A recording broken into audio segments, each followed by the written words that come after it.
बच्चों, मैं डॉक्टर नवनीत वर्मा, सह आचार्य, राजकीय कन्या महाविद्यालय श्री गंगानगर।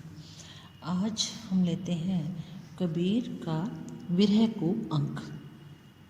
विरहणी ऊभी पंथ सिरी, पंथी बूझे धाई, एक शब्द कही पीव का, कब्र मिलेंगे आई।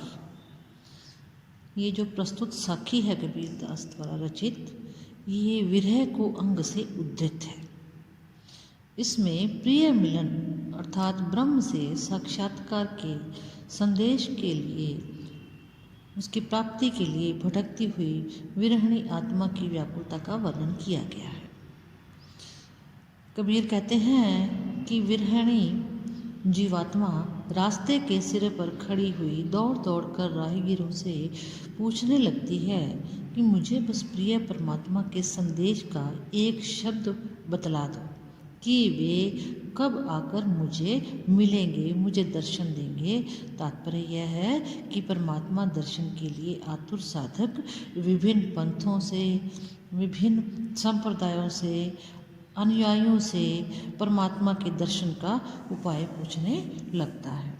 इसमें इस साखी के अंतर्गत साधक की परमात्मा से मिलने की उत्कंठा को बहुत सुंदर शब्दों में कवि के द्वारा व्यक्त किया गया है। आंखड़ियाँ झाई पड़ी पंथ निहारी निहारी, जी बढ़िया छाला पड़िया राम पुकारी पुकारी। इस साखी के अंतर्गत प्रियतम के वियोग में दुखी विरहिणी आत्मा की दीन दशा का वर्णन बखूबी किया गया है। कबीर कह रहे हैं कि प्रियतम परमात्मा के आने के मार्ग को देखते देखते विरहिणी आत्मा के नेत्रों की ज्योति धूमिल पड़ गई है।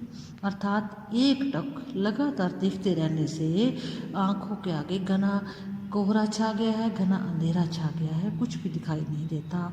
और प्रियतम राम के नाम की रट लगाते लगाते जीभ पर छाले पड़ गए हैं। अभी तक उस जीवात्मा का परमात्मा से साक्षात्कार नहीं हुआ है। ये दोनों अंग पीड़ित हो गए हैं, परंतु अभी भी मिलन की उत्कंठा बनी हुई है।